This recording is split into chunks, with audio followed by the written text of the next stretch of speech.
مطيعنا يزال سكوتة جميع العلم في القرآن حكيم تقاصرت عنه أفهام الرجال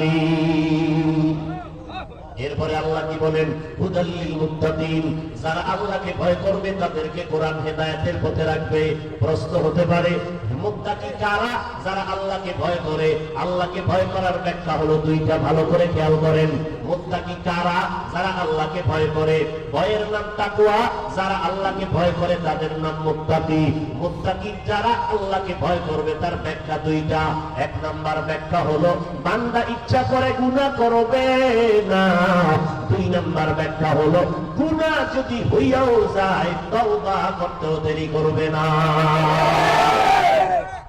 মুত্তাকিনদের এটা গুণ তার মধ্যে আল্লাহর ভয় আছে তাকওয়া আছে বোঝা যাবে নি যাদের মধ্যে আল্লাহর ভয় আছে দুইটা গুণ তাদের এক নাম্বার গুনাহ করবে না গলায় ছুরি লাগবে ইচ্ছা করে গুনাহ করবে না দুই নাম্বার গুণ হলো যদি অজান্তে কখনো গুনাহ হয়ে যায় তওবা করতেও দেরি করবে না এর নবীর উম্মতের দল এই রকম মুত্তাকি যারা তাদেরকে জান্নাত কোরআন পথ দেখাবে জান্নাতের প্রশ্ন হয় যারা গুনাহ করবে না এরা তো হেদায়েতের উপরেই আছে গুনাহ করে না দেখেই তো মুত্তাকি মুত্তাকিরাই তো হেদায়েতের উপরে আছে কোরআন শরীফ আবার তাদেরকে কিসের জান্নাতের পথ দেখাবে মুত্তাকি যারা এরা তো গুনাহমুক্ত হেদায়েতের পথেই তো তারা আছে এই জন্যই তো তারা মুত্তাকি কোরআন শরীফ আবার কিসের হেদায়েত করবে তাদেরকে মুফাসসিরিনে কেরাম জবাব দেন এক নাম্বার জবাব মুত্তাকি যারা এই তাকওয়ার উপরে যারা চলবে মেহনত করিয়া মুজাহাদা করিয়া কোরআন আল্লাহ পাক রব্বুল আলামিন কোরআনের মাধ্যমে তাদেরকে হেদায়েতের উপরে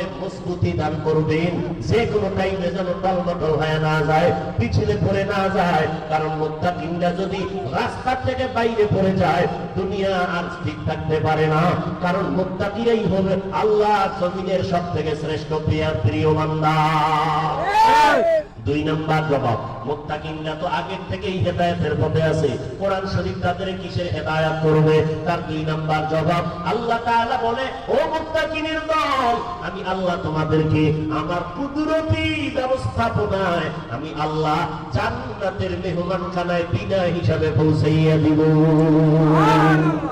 তাদের কুদরত দাবি বরকামাল আনতা রব্বি আনতা হাসবি দুল জালাল তুহি কাদের জলিলুল্লাহ জাহাদার বহর হালে তুহি মেরা নিগাহদার তাকওয়ার মানে কি আল্লাহ আল্লাহর ভয়ের ব্যাখ্যা কি গুনাহ করা না না করা গুনাহ করবে না যদি গুনাহ হয়ে যায় তওবা করতেও দেরি করবে না আল্লাহর এক বান্দি গুনাহ করে করে করে করে জীবনটা নষ্ট করে ফেললো পুরুষ না নারী জোরে বলেন আল্লাহর এক বান্দি গুনাহ করে করে জীবনটা নষ্ট করে ফেললো এক পর্যায়ে ওই জামানায় একজন ওলিয়ে কামেল আল্লাহর পেয়ারা বান্দা মুত্তাকি হাসান বসরি রাহমাতুল্লাহি আলাইহি কুতুবুল আলম তাকওয়ার লাইনে হেদায়েতের লাইনে ইলম আমলের লাইনে একজন মুক্ত প্রতীক একজন উম্মতের রাহবার হাসান বসরি রাহমাতুল্লাহি আলাইহি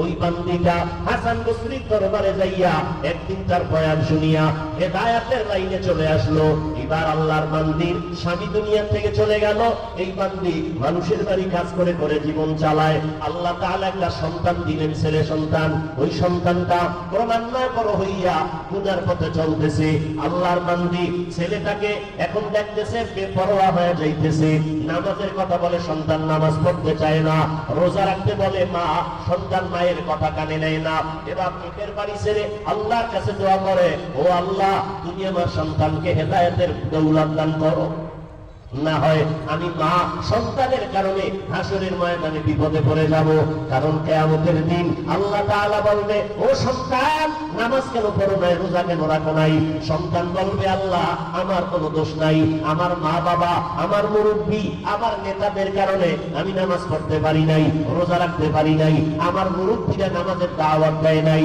আমার মায়ার নবী এই জন্য বলে এই সন্তানের মা বাবারা তোমার সন্তানের 7 বছর যখন বয়স হবে সন্তানটা তাকে দাওয়াত দিয়ে নামাজের মুসাল্লায় দাঁড় করাও। যদি 10 বছর হয়ে যায় তখন আর দাওয়াত না, কড়া মেজাজ দিয়া এরপরে শাসন করিয়া নামাজের মুসাল্লায় দাঁড় করাও। কারণ ছোট থেকে যদি করাইয়া না উঠাও, বড় হলে আর কন্ট্রোলে রাখতে পারবা না। এই জন্যই তো আমাদের মাদ্রাসাগুলোতে ছোট ছোট বাচ্চাদেরকে আমরা 24টা ঘন্টা মেহনত করা হয়। জমিনে একটা মাত্র প্রতিষ্ঠান দেওবন্দীদের প্রতিষ্ঠান কওমি মাদ্রাসা, যেখানে শিক্ষকেরা মাসে মাত্র 5,000 টাকা বেতন পাইয়া মা বাবা ভুলিয়া ছেলে সন্তান সারিয়া আপনাদের সন্তানগুলো 24 ঘন্টা মাদ্রাসায় পাহারা দেয়। কারণ তারা শুধু সন্তানের পড়ায় না, আপনাদের সন্তানগুলো আদর্শ মানুষ হিসাবে তারা গড়ায়। ছোট থেকে গড়ায়া যায়। কেমনে তুই জুতা পরবি, এইভাবে জুতা পর, এইভাবে পোশাক পর, এইভাবে গোসল কর, খানাটা এইভাবে খাও, ডান দিক দিয়ে খাও, বাথরুমে ঢুকতে গেলে টুপি মাথায় দিয়ে ঢুকো, পাম পাও দিয়ে ঢুকো, দোয়াটা ভরিয়া ঢুকো, এইভাবে বসবা, এইভাবে নীলাগুলো ব্যবহার করবা, পানি এইভাবে ব্যবহার করবা। খানা খাইতে বসছো, এখন তোমার পানির প্রয়োজন, ডান হাত দিয়া হইল পানি পান করবা, কিন্তু ডান হাত দিয়ে তো তুমি খানার লোকমা দিলা, এখন পানি কেমনে পান করবা? 24টা ঘন্টা একটা শিক্ষক 5,000 টাকার বিনিময়ে এত কষ্ট করে রাত দিন ছাত্রর পেছনে মেহনত। ছাত্ররা যখন ঘুমাইয়া যায়, আমার শিক্ষকেরা লাইট নিয়ে ঘুরে ঘুরে দেখে কোন ছাত্রটা বাচ্চা মানুষ মশারির ভেতরে আছে নাকি বাইরে গেল, মশায় কামড়ায়নি। এইভাবে পাহারা দিয়া দিয়া দিয়া দিয়া সন্তানগুলো আদর্শওয়ালা বানায় দেয়। অতএব নবীর উম্মতেরা এরা নবীর সুন্নাত অনুযায়ী সন্তানগুলোকে ছোট থেকে গড়াইতেছে। অতএব এই ছোট বাচ্চাদেরকে নামাজ পড়ানো শিখাইতে হবে, এই ছোট বাচ্চাদেরকে আমলের লাইনে গড়াইতে হবে। যারা বলে এই অল্প বয়সের বাচ্চাটা এখনো তো নামাজ ফরজ হয় নাই, এর তাহাজ্জুদের তালকিন কেন দাও, এর মাথায় পাগড়ি কেন পরাও, খোদার কসম বুঝে নাও ওটা আলেম না, আলেম নামের কলঙ্ক, আহলে বাতিল বিধর্মীদের পা চাটা গোলাম। ভালো করে বুঝো, হযরত আলী নবীর সাহাবী 10 বছর বয়সে নবীর হাতে কালেমা পড়েছেন। হযরত আলী নবীর হাতে 10 বছর বয়সে কালেমা পড়ে ফেললেন। কেমন হযরত আলী? তাকওয়া চূড়ান্ত পর্যায়ে। এক ইহুদি ডেকে বলে, আলী তুমি ইবাদত করো? বলে হ্যাঁ করি। কার ইবাদত করো? বলে আল্লাহর ইবাদত করি। আলী তুমি যে আল্লাহর ইবাদত করো, বলো আল্লাহকে কোনদিন দেখছনি? হযরত আলী ডেকে বলে, ভাই আমি আলী এমন আল্লাহর ইবাদত করি না যাকে আমি দেখি না। আমি আল্লাহকে দেখে দেখে আমি ইবাদত করি। আমি আমার মালিকের দেখে দেখে সিজদা দেই। আমি আমার আল্লাহকে দেখে দেখে আমি কোরআনের আয়াতগুলো পড়ি। কারণ আমি নামাজে যখন দাঁড়াই, আমার মাওলার আদালতে আমি দাঁড়াই আছি। আমি আমার আওয়াজ দিয়ে বলি আলহামদুলিল্লাহি রাব্বিল আলামিন। আমার আল্লাহ আমার এই আয়াতের জবাব দিতেছেন। এর নবীর উম্মতের দল, তাকওয়া চূড়ান্ত পর্যায়ে যদি না বুঝে যাও, তাহলে এই মাকামে যাওয়া সম্ভব হবে না। এই জন্য মুত্তাকি যারা আল্লাহকে ভয় করবে, এদেরকে আল্লাহ হেদায়েতের উপরে মজবুতি দান করবে। এদের চলাফেরা কখনো লাইন ছাড়া হবে না, এরা কখনো গুমরার পথে যাবে না। তাকওয়ার উপরে চলতে হবে। খাঁটি আল্লাহওয়ালা যারা, তাকওয়ার উপরে যারা চলবে, এদেরকে আল্লাহ নিরাপদে জান্নাতে নিয়ে যাবেন। জান্নাতে নেওয়ার পরে আল্লাহ তাআলা বলবে, ও জান্নাতীরা বসো, জান্নাত পাইছনি? বলে হ্যাঁ পেয়েছি। তোমাদের মনের আশা পূরণ হয়েছে কিনা? বলে হ্যাঁ হয়েছে। আল্লাহ বলবে, এই জান্নাতি মেহমানেরা, তোরা যারা আল্লাহকে পাওয়ার জন্য নামাজ পড়লি, রোজা রাখলি, জান্নাতটা তো পেয়ে গেলি, ওই আল্লাহকে দেখছো নাকি? বলো না দেখি নাই। রেডি হয়ে যাও, আজ আমি আল্লাহ নূরের পর্দা উঠাইয়া তোমার সাথে মোলাকাত দিব। আমি আল্লাহ আজকে জান্নাতীদের সামনে মোলাকাত দিব। নূরের পর্দাগুলো উঠাইয়া ফেরেশতাকে বলবে, আমার বান্দাদের সামনে আমার মহব্বতের পর্দাগুলো সরাইয়া দাও। আমার বান্দারা দুনিয়াতে আরামে ঘুমাইতে পারে নাই, দুনিয়াতে আরামে খাইতে পারে নাই। সব মানুষ যখন ঘুমায় গেছে, আমার নামের আশিক পাগল ওই বান্দাটা রাতের গভীরে ঘুমায় না, তাহাজ্জুদের মুসাল্লায় সিজদায় পড়ে কাঁদছে আর বলছে, তার মালিক তোমার বান্দা তোমার দরওয়াজায় হাজির হয়ে গেল। আয় মাওলা তুমি আমারে মাফ করে দাও। এই বান্দা আমাকে পাওয়ার জন্য কত রাত্র ঘুমাইতে পারে নাই, আমি আল্লাহর মোহাব্বতের পাগলামিতে পড়িয়া আমার এই আশেক বান্দা খানা খাইতে পারে নাই।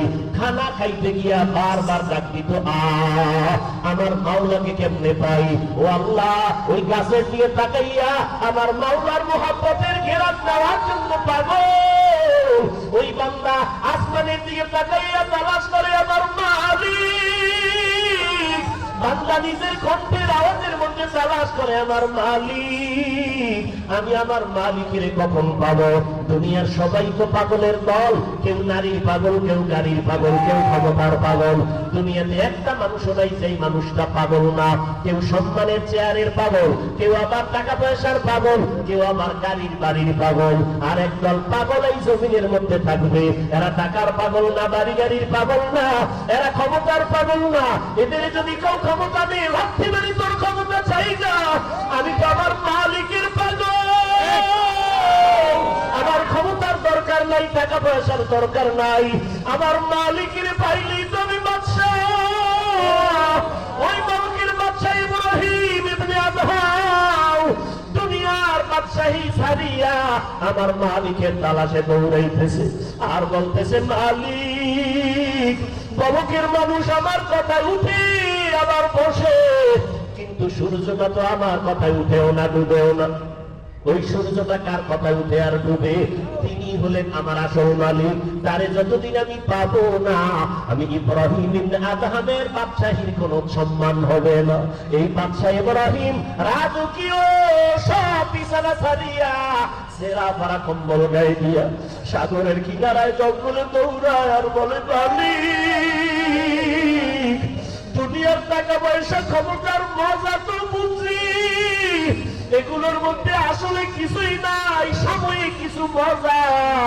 কিন্তু তোমারে যদি না নিয়ে কবরে যাই, তোমারে বন্ধু না বানাইয়া যদি কিয়ামতের দিন উঠি, তখন আমার কবর হবে জাহান্নামের গর্ত, আমার হাসরের ময়দান হবে ভয়ঙ্কর অবস্থা। ও আল্লাহ, আমি তোমার তালাশে পাগল হয়ে গেলাম। ইব্রাহিম ইবনে আদহাম জঙ্গলে জঙ্গলে দৌড়ায়, সাগরের কিনারায় দৌড়ায় আর মহব্বতে গান গায়, ও দয়ার মালিক তোমারে কই পাই, আমি তোমার জন্য পাগল পারা হয়ে গেলাম। একটা যুবক যুবতীর পরিচয় পাইয়া পাগলের মতো দৌড়ায়, বাবারে চায় না, মা চায় না, তাই আমার মহব্বতের মেয়েটাকে দরকার। একটা যুবক যদি যুবতীর জন্য মা বাবা ছাড়তে পারে, একটা যুবতী যদি যুবকের পাওয়ার জন্য মা বাপ ছাড়তে পারে, ওরে আল্লাহর যারা পাগল, আমার মালিকের যারা আশিক, ওরা কেন আমার আল্লাহর মহব্বতে বাড়ি ছাড়তে পারে না, ঘর ছাড়তে পারবে না, দুনিয়া ছাড়তে পারবে না, ক্ষমতা ছাড়তে পারবে না? এটা বুঝানো বড় কঠিন। যারা এই রাস্তায় নাই তারা বুঝবে না রে বাবা। যেই বান্দা মিষ্টি খায় না, সে মিষ্টির মজা বুঝবে না। যে আমার মাওলার পরিচয় তার অন্তরে নাই, ওই বান্দা মাওলার জন্য পাগলামি কি জিনিস বুঝবে না।